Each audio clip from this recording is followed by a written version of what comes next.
Je te vois venir, tu veux déjà quitter cette vidéo, mais c'est une erreur parce que je vais te donner plein d'informations sur le DJI Mini 3 Pro. J'ai utilisé ce drone 5 jours pendant un road trip avec 3 autres photographes, c'était tout simplement incroyable. Je vous mets la vidéo, j'en ai fait un vlog avec des images de folie, vous allez voir les plus beaux spots d'Allemagne et d'Autriche et même un peu d'Italie. Alors ce que je veux dire par là, c'est que je vais te donner mon avis complet sur ce drone avec un vrai test pratique. Je l'ai utilisé pendant plusieurs jours. Je vais pas me baser sur une liste d'informations avec tous ces specs. Moi j'avais déjà un DJI Mini 2. Avant ça j'ai eu un Mavic Mini, donc voilà. Je commence à m'y connaître un petit peu en drone. Je sais les points positifs, les points négatifs de ces drones là. Je vais aussi un peu le comparer au Mini 2 et je veux te faire passer l'information que ce drone là, je l'ai testé vraiment en faisant des images sur le terrain, à l'extérieur, dans d'autres pays. Donc ça sera un vrai test d'utilisation. Je tiens directement à remercier mon pote Lucas qui m'a prêté ce drone. Alors malheureusement je ne me le suis pas acheté, mais c'est Lucas qui m'a prêté son drone et c'est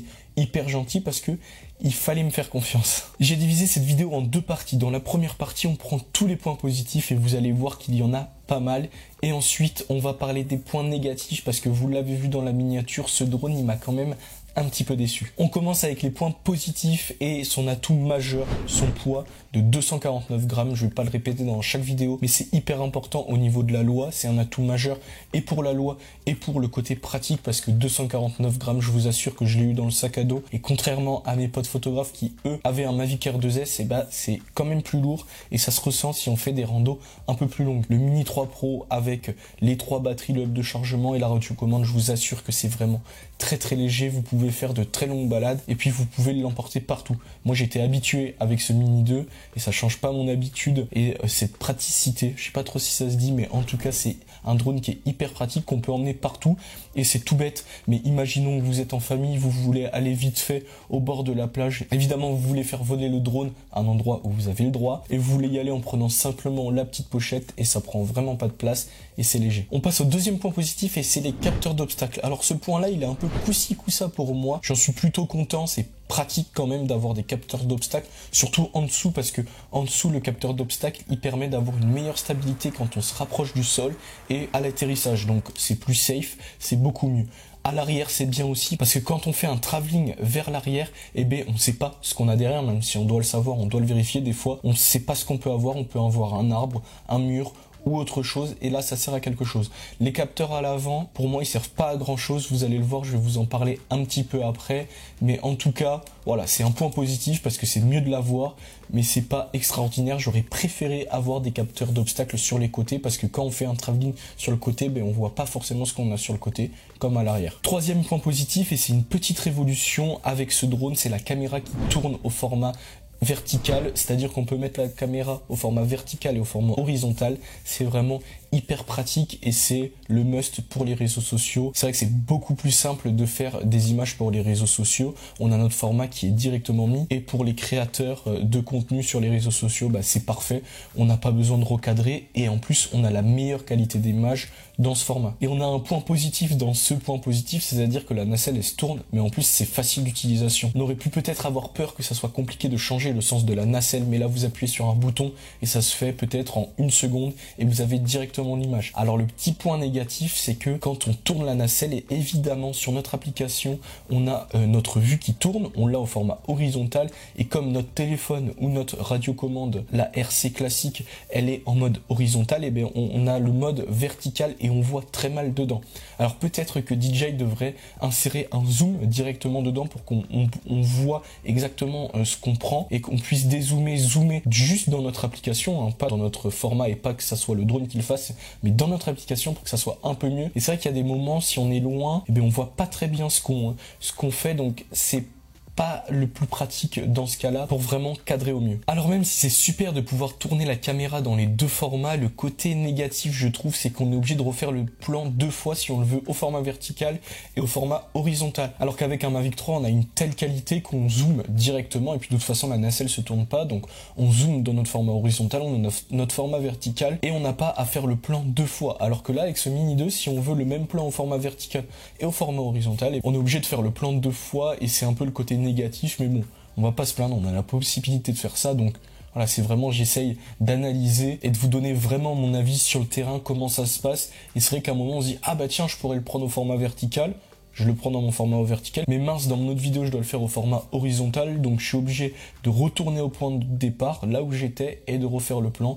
C'est un peu le point négatif de cette nacelle qui tourne dans les deux sens. Ensuite, on a la batterie qui est quand même un point positif, même si c'est pas extraordinaire. On a des vols qui durent environ 25 minutes, ce qui est très bien et ce qui est la moyenne dans le monde du drone aujourd'hui. C'est à peu près la même chose pour mon Mini 2, mais c'est un peu mieux au niveau du Mavic 3 et du R2S. Donc c'est un peu dommage, on aurait peut-être préféré un peu plus gros, mais pour rappel, on a un drone qui est tout petit, donc obligatoirement une batterie bien plus petite que les autres drones, et 25 minutes c'est suffisant pour, sur un spot, faire tout ce qu'on a à faire. J'ai essayé de faire 2 spots en une batterie, et là ça a été un peu plus compliqué. Pour le premier spot, j'ai réussi à faire tout ce que je voulais, et le second, moins. Donc voilà, c'est un tout petit peu juste pour faire 2 spots en une batterie.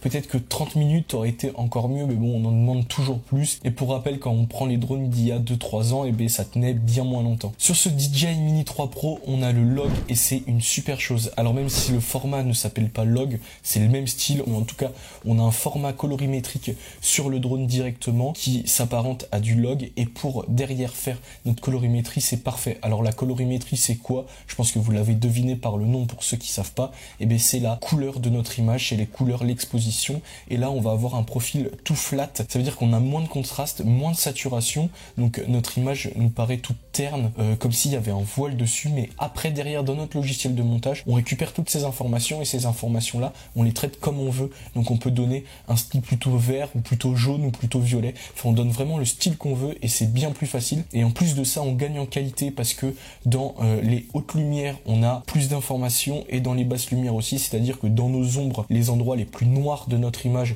ça sera mieux, et dans les images les plus exposées de notre image, les plus blanches, ça sera mieux aussi. Donc c'est vraiment hyper positif, j'en suis super content, et là c'est vraiment ce que j'attendais de ce drone là. Mais attention, parce que sur le format standard de la colorimétrie, donc quand on n'a pas envie d'utiliser le log et qu'on utilise le format standard, je trouve que la qualité baisse, et au début j'utilisais pas ce format log parce que j'y pensais pas, j'y pensais après, et j'ai trouvé qu'il y avait une moins bonne qualité sur le format standard que sur le format log, donc il faut vraiment utiliser le format log si on veut avoir la meilleure qualité. On arrive à un point positif auquel je n'aurais pas pensé avant d'utiliser ce drone, et bien c'est le format 48 millions de pixels en photo, et en plus en RAW. Alors les 48 millions de pixels, vous devez savoir ce que c'est, mais le format RAW, c'est si vous voulez une photo qui est prise avec beaucoup plus d'informations que le format classique qui est JPEG.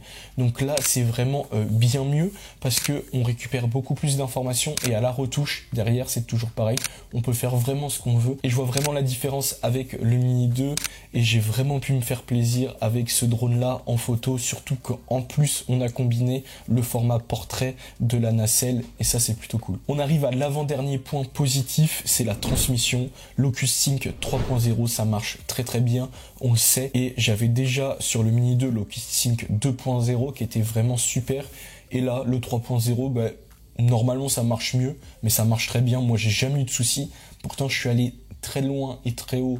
Bon, faut pas le dire, rien à dire de ce côté-là. Moi, dans mon utilisation, sur ces 5 jours, j'ai eu aucun souci. On arrive au dernier point positif. Et bien, ce dernier point positif, c'est que ça soit un drone DJI. C'est bête à dire, mais DJI fait ce qu'Apple a fait avec les smartphones, c'est-à-dire rendre facile l'utilisation de ses produits, et DJI le fait très bien. On a une application très facile à comprendre. Vous le donnez à un enfant de 6 ans, il va comprendre.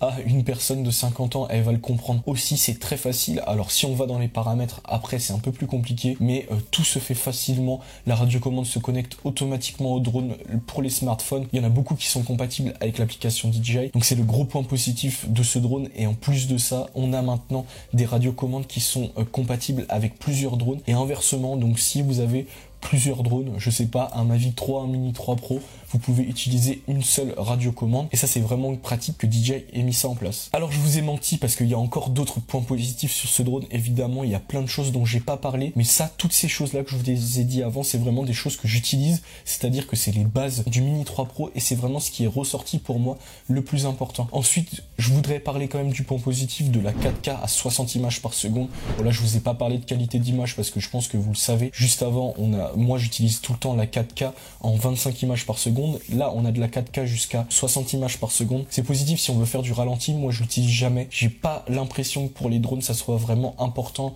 d'utiliser du ralenti. Ça peut être important dans 1% des cas. Donc voilà, moi je le trouve pas super important. Je suis toujours resté en 25 ou 30 images par seconde et je suis jamais monté au-dessus. Ensuite on a un autre point positif qu'on attendait par rapport au Mini 2 sur ce Mini 3 Pro, et bien c'est le tracking. Le drone a la possibilité de suivre automatiquement un sujet, donc c'est-à-dire qu'on vient entourer notre petit sujet en vert et derrière le drone suit. Alors je l'ai pas utilisé, je peux pas vous dire si ça marche ou pas. J'ai vu d'autres vidéos et j'ai vu que ça marchait plutôt bien, et on en revient au capteur d'obstacles. En fait c'est pour ça qu'il y a les capteurs d'obstacles à l'avant. C'est comme on a le tracking et que le drone va se déplacer tout seul vers l'avant ou vers l'arrière, et bien ce drone il a besoin de voir où il va, et donc grâce à ces capteurs d'obstacles il peut éviter tous les obstacles. C'est dit dans le nom, mais voilà, on en revient. C'est pour ça que moi je vous dis que les capteurs d'obstacles à l'avant, j'en suis pas hyper fan parce que j'en ai pas l'utilité, mais c'est le point positif d'avoir le tracking. Si vous êtes tout seul, c'est le top. Imaginons que vous faites des vidéos YouTube sur, je sais pas, la moto, le VTT, hop, vous vous mettez en sujet, le drone vous suit, et là c'est pratique parce qu'on n'a pas besoin d'avoir quelqu'un pour piloter le drone, même si, attention, c'est interdit, on doit toujours avoir un œil sur le drone. Et voilà, on est toujours obligé d'en arriver là, on arrive au point faible, et c'est pour ça que je vous ai dit que j'étais déçu dans la miniature. C'est ce point faible le plus important, je vais vous le dire directement, comme ça c'est fait. Pour moi c'est la qualité d'image.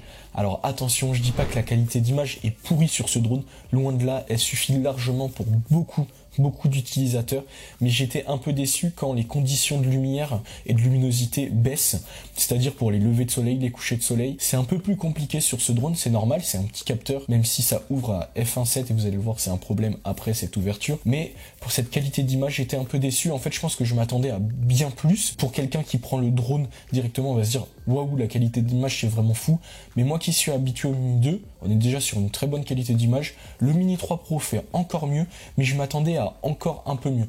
Donc voilà, c'est juste ça vraiment où il me déçoit un petit peu. Ce drone là, je m'attendais à un petit peu plus. Je parlais de l'ouverture de l'objectif à f1.7, qui est un point positif puisque ça amène beaucoup de lumière, mais ça engendre un point négatif derrière que je ne connaissais pas sur les autres drones. Et bien c'est l'effet de pompage de la mise au point automatique, et ça a été pour moi un peu frustrant parce que par moment on a des effets de pompage. Alors attention, je n'ai pas eu le cas pendant que je prenais une vidéo ou une photo, enfin si pendant les photos, mais ce que je veux dire c'est que c'était jamais flou sur toutes les photos que j'ai prises.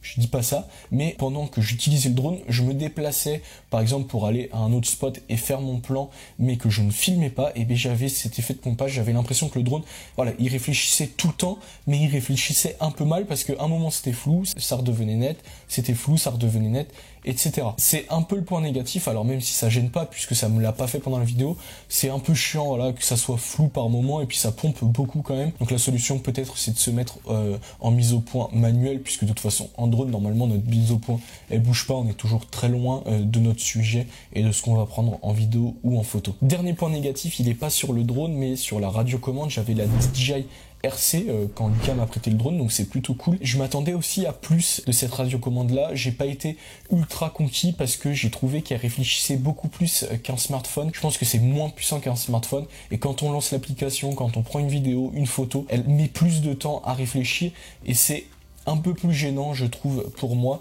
Donc c'est le point négatif, mais attention, ça reste une très bonne chose. Le point positif c'est que ça prend autant de place que la radiocommande classique où on met son smartphone dessus, donc ça c'est le point positif. Le point positif aussi c'est qu'on a une super luminosité, donc on voit bien, mais moi qui suis habitué à utiliser la radiocommande classique avec mon iPhone 14 Pro, franchement j'en suis vraiment content. Bon voilà, c'est un super téléphone. Peut-être que si vous avez un téléphone bas de gamme ou moyen de gamme, ça sera peut-être une bonne solution de prendre cette DJI RC parce que on a quand même une bonne qualité. Voilà, j'ai été un peu déçu quand même. On arrive déjà à la conclusion puisqu'il n'y a plus de points négatifs. Alors ces points négatifs, ils sont quand même marquants pour moi, ils sont importants. Alors dans la conclusion, je vais essayer de faire vite parce que je vous ai donné toutes les informations. Je répète que ça c'est vraiment un test sur le terrain que j'ai fait. C'est mon utilisation de ce drone, donc peut-être que j'ai oublié des points positifs pour vous, mais que moi je n'ai pas vu parce que je l'utilise pas, ou alors ça m'a pas sauté aux yeux. C'est aussi un petit comparatif avec le Mini 2 parce que moi je suis habitué à utiliser ce drone là. Voilà, donc j'ai pu le comparer assez facilement et comme vous avez pu le voir, j'étais un peu déçu. Alors pourquoi j'ai été déçu? Parce que je pense que premièrement, je m'attendais à une qualité meilleure. Alors voilà, après c'est une idée qu'on se fait d'un drone quand on a seulement les specs et les avis des autres vidéos, des autres youtubeurs, vidéastes. Je m'attendais peut-être à un tout petit peu mieux, c'est vrai. Et en plus, je pense qu'on a un souci du côté de DJI qui a écrit DJI Mini 3 Pro. Et moi, c'est vraiment ce Pro qui me gêne à l'arrière. Alors c'est évidemment du marketing, mais peut-être que ça aurait été mieux de l'appeler DJI Mini 3 Max ou DJI Mini 3 Plus, parce que là, on se serait dit, ah voilà, c'est pas pro. Moi, pour moi, dès qu'il y a pro, c'est-à-dire que ça va être professionnel comme un Mavic 2 Pro ou un Mavic 3 Pro. Là, on a le pro et donc on a cette notion de professionnel qu'on a un peu moins avec ces autres appellations. Alors ça reste évidemment un très bon drone, à quand même plus de 1000 €, donc ça reste un gros budget, mais ce drone-là, il a été créé évidemment pour les créateurs de contenu avec ce format horizontal et vertical, la possibilité de faire les deux, c'est vraiment une très très bonne chose. Donc je le conseille vraiment à tous les créateurs de contenu, surtout maintenant sur Instagram, TikTok, voilà, c'est vraiment très facile avec ce format-là de produire du contenu. Je le conseille un peu moins à des vidéastes pro, voilà, parce que je l'ai dit juste avant, je trouve que la qualité d'image n'est pas assez bonne pour vendre ces images. Si vous vendez vos images à des clients, pour moi, c'est pas assez performant comme drone, mais après, attention, si c'est pas votre activité principale et que votre plan il dure 2 secondes par-ci par-là et que vous en avez pas beaucoup besoin, ça peut être une bonne solution quand même. Et par contre, je le conseille pour un photographe, je pense qu'il peut vraiment s'amuser, un photographe avec ce type de drone, parce que le format vertical et horizontal lui permet plein de choses et d'être vraiment créatif. Et pour moi, la photo avec 48 millions de pixels plus le RAW, ça amène une vraie qualité et je pense qu'on peut faire même de très beaux tirages avec ce drone là, donc je le conseille pour un photographe professionnel. Si vous avez un DJI Mini 2, ça peut être aussi un level up quand même. J'ai vu la différence avec mon Mini 2. On a quand même une différence de qualité, une différence d'utilisation. Le drone va un peu plus vite, se déplace un peu plus vite. Au niveau de la batterie, c'est la même chose, mais on a aussi ce format qui change. On a les capteurs d'obstacles qui sont quand même une bonne chose. On a aussi le tracking, même si je vous l'ai dit que je l'utilisais pas, ça peut être important pour beaucoup de personnes. Donc si vous avez le Mini 2, ça peut être une bonne solution de partir sur le Mini 3 Pro. Alors ça y est, c'est la fin de cette vidéo. J'espère que cette vidéo t'a plu et que tu as tout appris sur ce Mini 3 Pro. Voilà, j'ai essayé d'être le plus direct et vous donner les informations les plus importantes et en même temps détaillées de ce drone-là dans mon utilisation. Je le rappelle, c'est pas du tout une vidéo seulement basée sur des specs, mais bien sur mon utilisation sur le terrain et à l'étranger en plus, même si ça change rien, c'est pas grave, je préfère vous le dire. Je vous remets la vidéo de ce vlog que j'ai fait avec 3 autres photographes. Vous allez voir, les images en drone sont folles, même si je vous en ai mis pas mal dans cette vidéo là. N'hésite pas à me suivre sur Instagram, je te donne plein d'infos sur les drones, la vidéo, la photo, et puis je fais aussi, je pense, des belles photos et vidéos. Donc n'hésite pas à t'abonner sur Instagram, n'hésite pas aussi à t'abonner sur YouTube, parce que là on reprend fort les vidéos, donc ça va sortir de semaine en semaine plein d'infos. Il y a déjà des dizaines d'idées de vidéos qui vont arriver, que ça soit de la photo, de la vidéo, du drone, du voyage, voilà, tout, la totale. Moi je te dis à la semaine prochaine pour une nouvelle vidéo. N'oublie pas de liker, de me dire en commentaire si tu as une question. J'ai oublié de le dire, mais dis-moi en commentaire si tu as une question sur ce DJI Mini 3 Pro ou même sur autre chose. Si tu as des idées de vidéos, n'hésite pas à me le dire en commentaire. Moi je te dis à la semaine prochaine pour une nouvelle vidéo. Ciao.